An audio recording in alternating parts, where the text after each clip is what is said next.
Welcome to Designated Reports Flick Takes. Today we got a special guest with us, Sean Alcide, along with your usual hosts, Hasib, Hussein, and Pete. How's it going, guys? All right. This is It's gonna be an going interesting one. it's going good based on what you guys say about this movie, because y'all know how I feel about this movie. But it's going good so far right now. All right. And if you guys don't know, we are going to be talking about The Batman. The Batman Came out a couple of weeks ago. I've seen it twice. My brethren here have seen it at least once. And let's get right into it. What did you guys think? Let's start with our guest today. Sean, what did you think, man? Listen, man, y'all saw me tweet about this. Y'all saw me post about it on Instagram. Me and Crystal went to see this movie. Crystal is not into superheroes and all this other stuff. She could not believe this movie when we left the theater. Okay. I love the movie. Like I said, this is the best Batman movie I've ever seen. And also, I don't know if we want to get into this now or if there's a segment for that. I can give you my reasons. But this was the best Batman movie, in my opinion. And again, I have so many reasons why I feel this way. I don't want to jump the gun though. So I'm going to kind of resurface with y'all. And then if y'all want me to get more into details, I'll do just that. Well, you know what? Let's get back to that in a minute. Okay. Pete, what do you think, man? Okay. I thought it was a good movie. I don't think it was the best Batman movie, but I thought it was very good. I like the dark tone, and they really made Batman sound like a savage. Like they even made people afraid of the shadows because of that. Even when he wasn't there, and then when he was there, those people just had it. I thought it really stood out from all the other Batmans. But a lot of things troubled me throughout this one, because not only the Batman himself, I like, You didn't like Pattinson? No, I don't mind him. I think he evolved from being an actor from Twilight, till now. But my issue is not with him as an actor, it's with him as Batman and Bruce Wayne, because the difference didn't show. It was that same upset dude all the time. Batman is usually like a philanthropist, a fun, joyful guy when he's Bruce Wayne, and then he's the Batman and the whole "I'm vengeance" thing. I don't know about all that, but anyway, you're getting on a lot of the parts that you dislike, but that I actually like about it. But I agree with Sean. I actually like that part. I'm vengeance. Because this is Batman in his second year, so the distinction between Bruce Wayne and Batman in this movie is very, very thin, right? That's what I'm saying. I actually appreciated that, because this is a guy that went through a hell lot of trauma in his life. Yes. Right? Yes. So you can't expect this guy to be a debonair, playboy, philanthropist, doing all this other stuff. This guy is a depressed, angry man. And when he's the Batman and he's fighting and it's not like the other Batman movies where it's like kung fu or it's finesse. This guy's angry, punching people, drop kicking them in the chest. No, I like those. You can feel the fury with this Batman. My issue was mainly because I get that he's been through a lot in his life, but that's what made the difference. That he's a different person with the cowl on. When he has the mask on, when he's Batman, you see somebody different. If they ask me who whooped my butt last night, as even if I didn't see the suit and I saw this guy standing in lineup, that angry, upset dude, he would have been definitely the first guy. It would be easy to pick him out of a lineup just by the personality was the same, except the uniform that was different. Sean, do you want to jump any into other Batman? They still upset. Like some of them deal with it differently. I get it, but he was too angry as Batman. I get it. 2 years ago, your parents died. I mean, no. 2 years ago, his parents didn't die. His parents died when he was younger. Yeah. So, I mean, 2 years as Batman, you should show me a difference between Bruce Wayne and Batman. It was just way too close, as far as I'm concerned. Because if I can tell who's who with and without the outfit, what's the difference between wearing the suit? You can tell because we're watching a movie and we know that's who it is. But we gotta act like we're in the movie and we have no idea. I mean, I have to visualize that in his world. But Pete, also, I feel like you would know this better than anybody. How people process trauma is very, very different. Yes, And they've it's not always linear. shown It's they've always everybody shown processes Batman to be differently. the outlandish, spending more than usual kind of guy. You know, I'm not to say that every Batman has to be the same. It's just That's why I threw me like off. this Batman and this Bruce Wayne, because it is not the I got it all together Bat and Bruce Wayne. It is not the my hair is always combed. I said it. This guy, I don't think he combed his hair. Like in the movie, he was just dark. It was always dark, and it wore on his sleeve. And when it was time to go be Batman, he just threw the suit on. Nothing really changed. So I like that aspect of, this is not a perfect, Cinderella written story of this guy overcomes everything. And even to the point where, Riddler, exposes his family's past and like how he's like now starting to question his father, and he's questioning Albert. I like that. Like all of that, to me, the imperfect of Bruce Wayne I thought that was incredible. So let me just add something. Sean said that when he wants to become Batman, he puts a suit on. I would maintain that he was always Batman, and he was actually himself when he put the suit on. That's what I'm saying. Oh, yeah. Well, that's dope, though. No, it is. I agree with you. I think this was a nice twist to the Batman franchise, that he had a tough time being Bruce Wayne because he was actually more Batman than Bruce Wayne. And I thought there was another like cool addition to this movie as well. The fact that his mother also suffered from mental illness. His depression and anger and all that stuff made more sense to me, because Batman is dressed up like a bat going around fighting people. This is a mark of a mentally ill person. It's always been depicted that way, and we get that because you trying to imitate your greatest fear that's a mental health issue, because they call that exposure therapy type of thing. So he wants to expose himself to another, not to be afraid of it, but you look more like a lunatic in that process. But yeah, just to keep it moving. But before we can move on, another part about the movie that I really liked the fact that they leaned into the detective angle of Batman, and how the movie really leaned into the noir influences of film. It kind of reminded me of Seven, Blade Runner, some of the noir movies of the 70s. So I really enjoyed that. But I want to keep it moving. But if you guys wanted to add on to that as well, just jump in real quick. Sean can go ahead. I have another thing. I totally agree.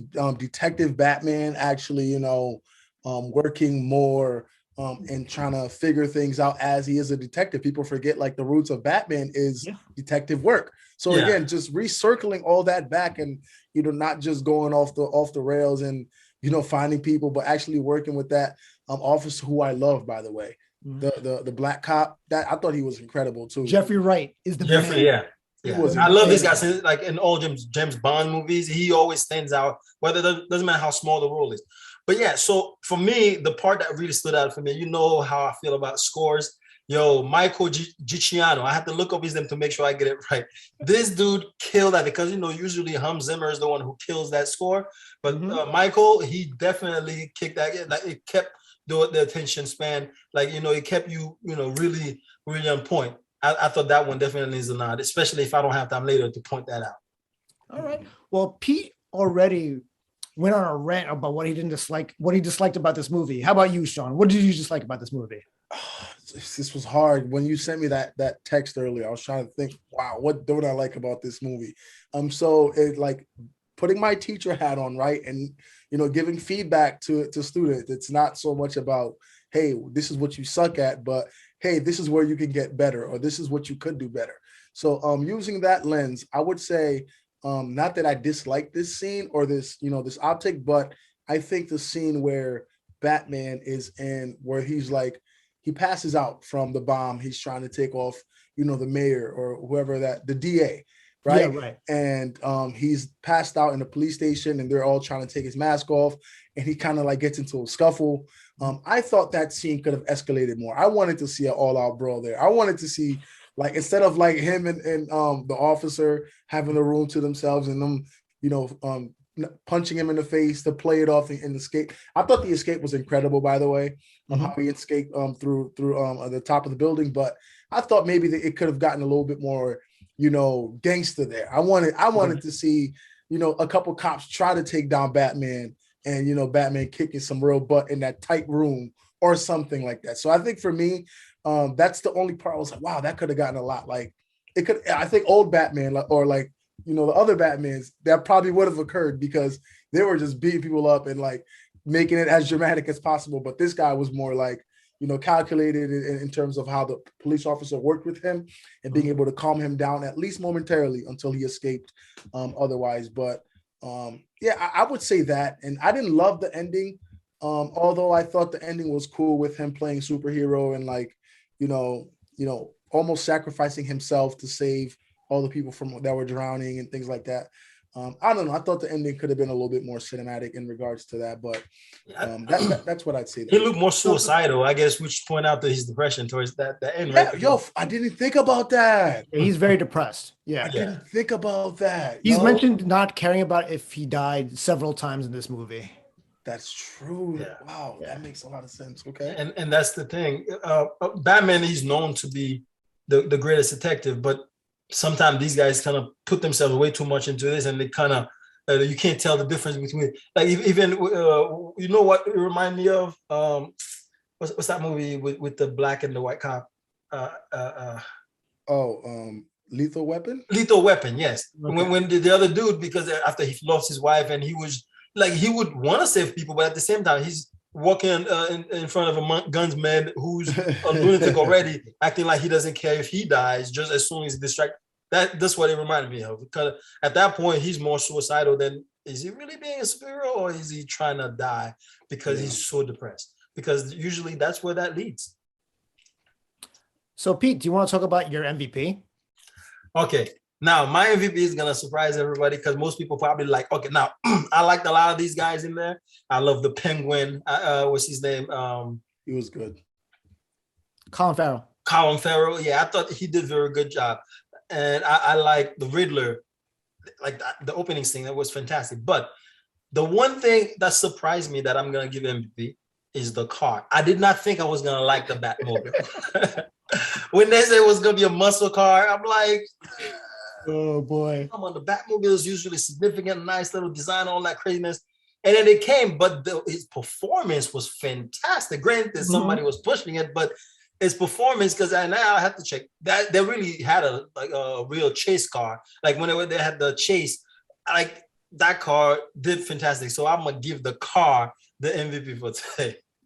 Yo, that chase scene was a banger, man. Woo! When Penguin thought he lost them and Buddy came flying through the fire, I was like, yo, the whole theater was just like losing it at that point. Exactly, man. That's just fantastic. I did not expect a car to be the MVP. So, Sean, let me know who you thought your MVP was. I really thought Robert Pattinson did an amazing job.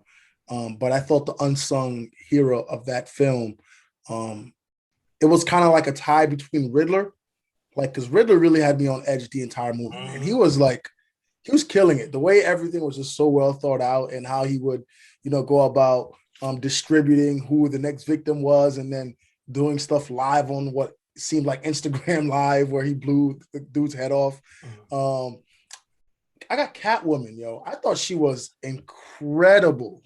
She was fire, bro. From the way that, we kind of figured out who she was Catwoman after Batman follows her home and, she kind of creepy, by the way. Huh? That was very creepy, by the way. And very creepy, right? Very creepy. He's following her through the window. She's changing into her little cat suit. And then, but I mean, she essentially saved Batman's life, right? Before he went all suicidal. But I thought she was incredible. Just everything from, the choreography of her fight scenes to, just how she got along with Batman and how she pressed Batman like, yo, like, who actually are you under that mask? And it seems like she even gets him to fall in love a little bit. Not in love, but she got him a little soft, a little sweetened. He definitely didn't refuse the kisses that she was giving her. That's for sure. And then, that scene at the end where they ride on the motorcycle and she goes her way and he goes his way and he kind of pauses and just, looks back and sees her actually kept going.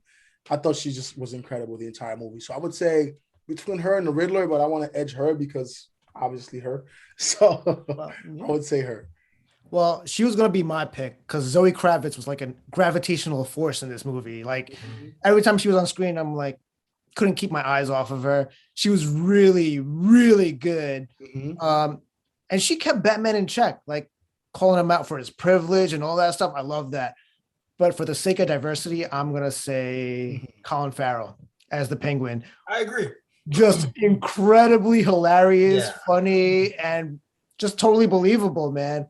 That interrogation scene between Jeffrey Wright, Pattinson, and Farrell's Oh, Penguin. after the chase. Yeah, it was so hilarious. I love that scene. Every time I saw him, I had a smirk on my face. So yeah, No, he I made it real funny because again, I thought he was lying about not having known what was going on, and he was like, "Do I?" He was like, "That's not even the right term in Spanish." Like the whole, that was hilarious. And again, Penguin, that's Penguin, right? Being real smooth, real smart, yeah. and real funny. So I thought that he knocked that role out the park.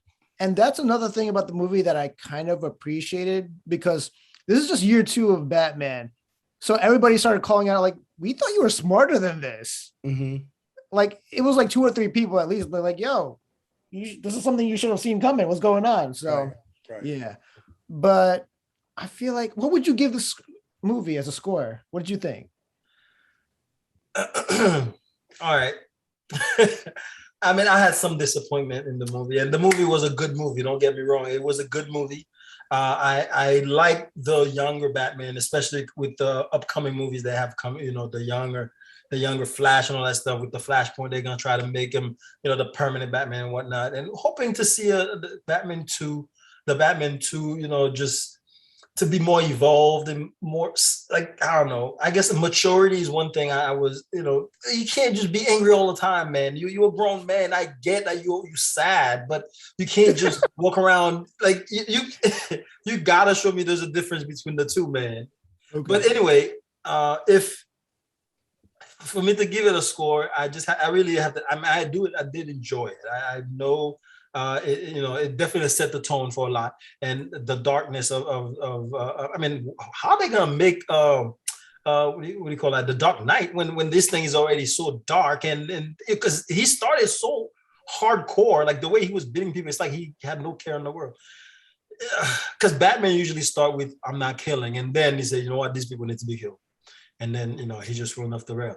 But anyway, I'll give it a 4 out of 5 just because I really enjoyed it, and I think there's room for it to evolve, and I think it will too because the director um, Matt Reeves, he definitely he's one of my favorites. I like him and I like his work, and it's not to say this one wasn't good. It's just my issue. I mean, of course, he probably told Patterson to get this angry when you're Bruce Wayne. Again, I'm gonna obsess over that for years to come. But anyway, I'm giving it 4 out of 5. That's just I could have given That's it a more. I good just score can't. for someone who said Yeah, I'm everything surprised too. I was terrible waiting for a about the movie. 3. Yeah, it's. I mean, the things I'm not faulting because there's a lot of good things in the movie. I just have some rents to, things to get out of my system. That's all. But yeah, Okay. If it's a 4 out, if you got a 4 out of 5, I mean, I gotta rethink my score now. I'm like, yeah, what? I can't go lower than that. If Pete gives it a 4 out of 5, I gotta go like at least. I mean, I don't want to say 5 out of 5 because they're gonna say you're crazy. There's no perfect movie. So I'm gonna go 4.5 out of 5. Again, there's not very little. That entire movie, I was literally just like, wow, just waiting for what's gonna happen next, especially with Riddler. I couldn't wait until they figured out who Riddler was. Even when they caught him, I'm like, well, that seemed too easy. Like maybe this is not the real Riddler when he's in the little diner, with the having the coffee, cappuccino, whatever. Mhm. But I'm like, yo, this movie was awesome to me. So I would say 4 out of 5, only because 5 out of 5 sounds crazy to people, but because it Pete does rated sound it so crazy. high. I was gonna give this a 4, but I If can't you want, after I can. Pete over I'm here more than gave it happy a to change my 4. score. I mean, it's not set in stone. Believe me. No, no. Again, I had enough to complain about. I'm gonna give it a 4. I liked it. I think I liked it more than Pete, but I don't know anymore. But I The liked thing it is, a lot. I my only problem with the movie was I felt like the ending felt like there was like 3 or 4 endings actually. There were several points in the movie where I was like, okay, the movie's over. And then it kept going. I'm like, oh, and then it kept doing it. And after a certain point, I got exhausted. So that was my main gripe with the movie. But I liked so many things about it, the QAnon aspect and all that other stuff. And the detective and noir parts, it hit me. And if you're a fan of old school Batman comics like The Long Halloween, Hush, all them joints, you're going to be into this movie. And that's what I enjoyed about it. So, yeah. All right. Well, that's all we have for today for the Batman. Shout out to Pete. Everybody try to catch Lupio streaming somewhere on Vimeo or Amazon Prime. It's supposed to be on Amazon, but it's taking its time. But in the meantime, check it out on Vimeo. Also, shout out to Sean, one of the big kahunas of Designated Report. Thank you for joining us, man. No doubt. I love this movie, so I was excited to talk about it. Yeah, man. And I'm Hasib. And this was Flick Takes, man. Thanks for joining us. All right. See you then.